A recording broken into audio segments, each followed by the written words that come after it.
in 7.2, the normal distribution, we will actually look at how to calculate areas under the normal curve, which relate to probabilities that things will occur. Or we might be given a probability that something occurs and we'll have to find the z-score. So we'll look at both. First, we're going to use the assumption that our model is, we have symmetric data that's bell-shaped, unimodal, so one hump, histograms, and we'll use our normal model. We can write this in shorthand as n of, this is the Greek letter mu, mu, and this is the Greek letter sigma. So this one looks like a little u, this one looks like a circle with a tail on it. And we'll say this is the normal of our data that has a mean or a center point at some value, and a sigma, a standard deviation of some value. And if we normalize this data with z-scores, then we will have the standard normal model, in which case the mean will always be 0, so mu would be 0, and standard deviation would be 1, or sigma is 1. And we'll show how to actually use the standard normal model with these z-scores, which we've actually calculated in the past. So we saw in 7.1 that if we have exactly 0, 1, 2, or 3 standard deviations from the mean, plus or minus for each of these numbers, then in between minus 1 and 1 was 68% of the data. In between minus 2 and plus 2 was 95% of the data, and between minus 3 and plus 3 was 99.7% of the data.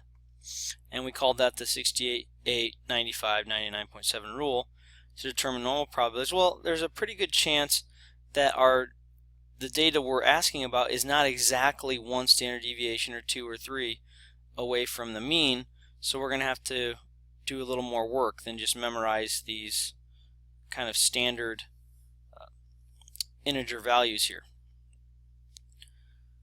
So to do that, we're going to have to look these up in a table, or your graphing calculators can do them for you. We can show you how to do that in class.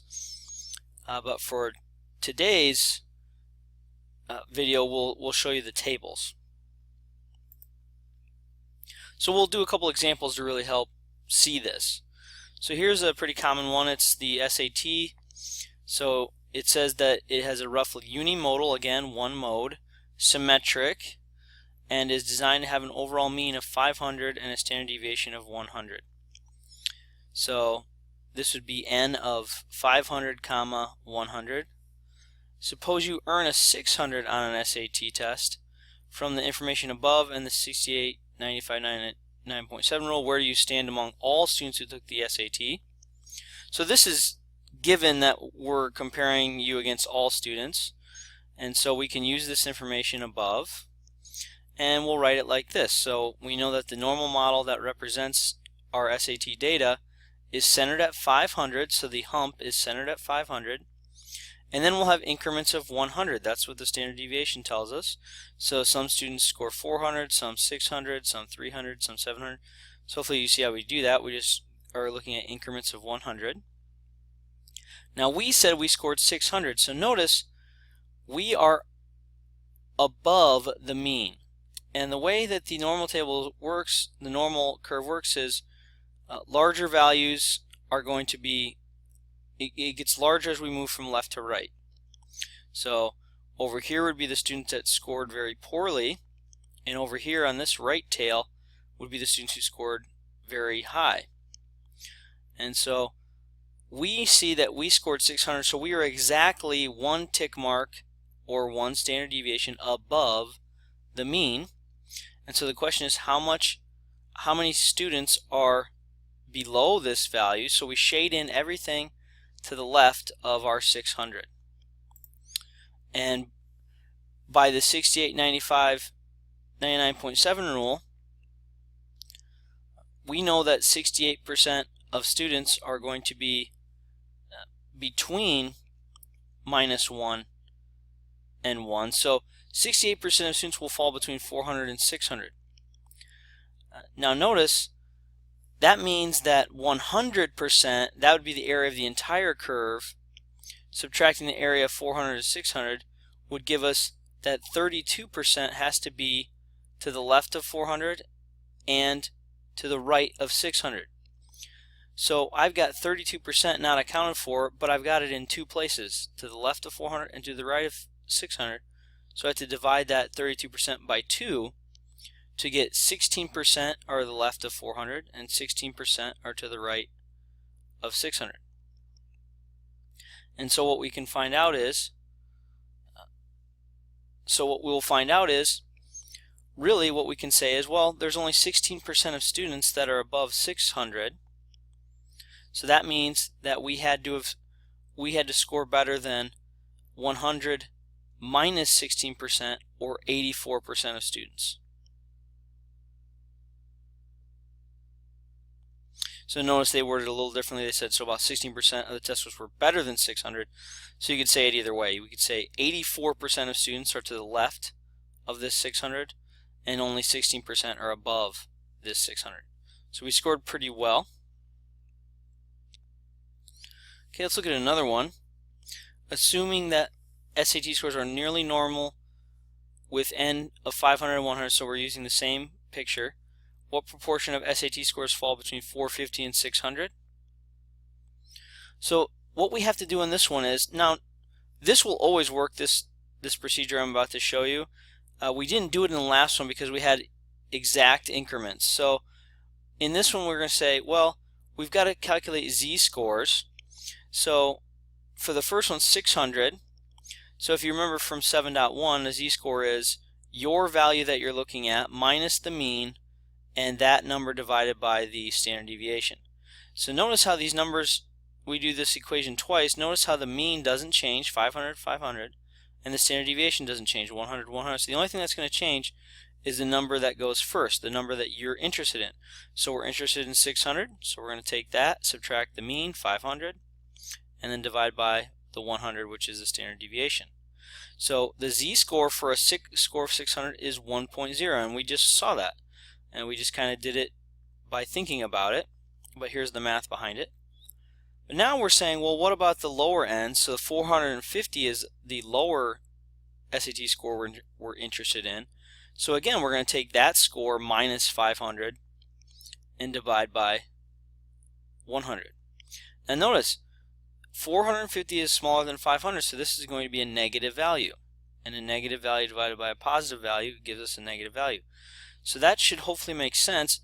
If the number is less than the mean, you're always going to have a negative z-score. In fact, if we look at this picture down here, this shows our SAT scores as we saw before from 200 to 800, but it also shows the corresponding z-score.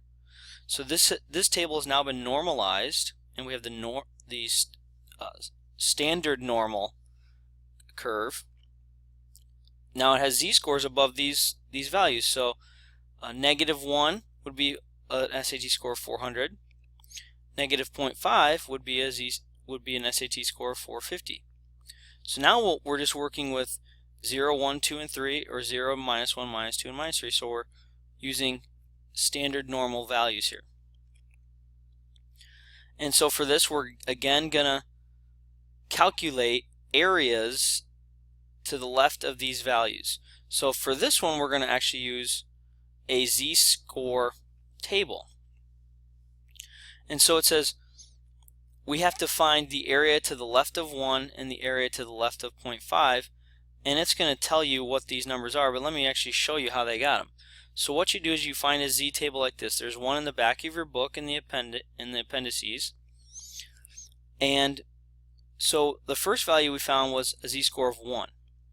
And if we look it up, it says that 0.8413 would be the area to the left of 1, or 84.13 people score less than that 600, which we also found in the first example we did.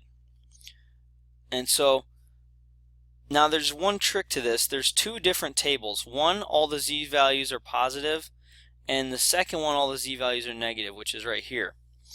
And what you do is you find your z-score. So -0.5 was our other one, but then you have to go across columns. So this is the So this would be negative 0.5, and then these are the hundreds place after the decimal. So this would be minus 5.0. This would be minus 0.51, minus 0.52, etc. So you can get to hundreds place accuracy here. So the area to the left of negative 0.5 is 0.3085. And so you can see that's the numbers that they have here. Z less than 1 is 84% of the folks. Z to the left of minus 0.5 is 30% of the students.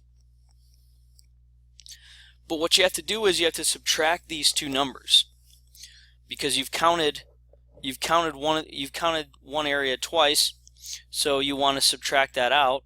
So if you notice, if I shade everything from the left all the way up to this 1, and then I shade everything from the left all the way up to this 0.5, I just counted this area twice, so I want to subtract it out. And so we'll just subtract these two numbers. Now, you don't have to worry too much about, which number do I subtract. Just subtract the two numbers, and you just take the numerical values. So you'll drop the minus sign if you get the subtraction in the wrong order. Because these are probabilities, so you're never going to have a negative probability. So even if you subtract these incorrectly, you can just take the actual number, and then that'll be your decimal. So if we subtract these two, we would get 84% minus 30%. We get about 53% of people are going to be in between negative 0.5 and 1, or again, in between an SAT score of 450 and 600.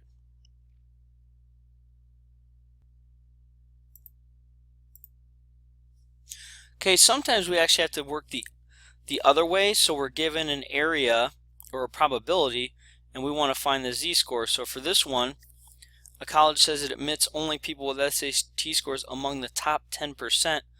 How high of an SAT score does it take to be eligible? So I'm a big fan of pictures. So if you draw this picture here, we know that 10% of the people are above us, or 10% of people, they take the top 10% of people, so that's the right tail, 10% in the right tail. Now, those tables that we looked at, if we go back to them quick, notice that the area, the shaded part, is always to the left of our z value. So that's true for the negative z-scores and the positive scores. This area is always to the left, and this is a real gotcha here. So we have to pay very close attention to which part of the graph we shaded. This is 10% to the right of our z-score, whatever it is. And so we've actually got to find out, we've always got to use the left shaded area. So now we have to think about this. This normal curve captures 100% of people. If 10% are to the right, that means 90% are to the left. And they say it here as you're in the 90th percentile. So that means 90% of people are below where we're at. So we actually have to look up 90% in the z table. And so this is kind of a nice blown up part of the table. So we're looking for 0.9000, since these go to 4 decimal places. But you'll notice that there is no exact 0.900. So basically you look in those sea of numbers, and you're looking for the number 0.9000. And so we're just going to try to get close. So we see here at a z-score of 1.28, so remember this gives you the 10th place in your number.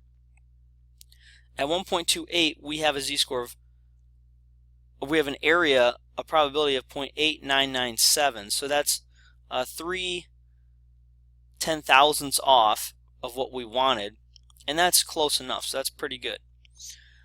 Notice our next option is 0.9015, which is too high. So we would say the z-score is 1.28. Now, if we know the z-score is 1.28, well, that's also how many standard deviations from the mean we are. So 1.28 times 100. So we take this number times our standard deviation, and that means that we're 128 points above the mean, and our mean is 500. So you add this 128 to the mean, and we know that we scored an SAT of 628 or higher. Now there's a slight, you have to change it a little bit. They only do SAT scores in groups in multiples of 10, so we would say, okay, 630 or higher would be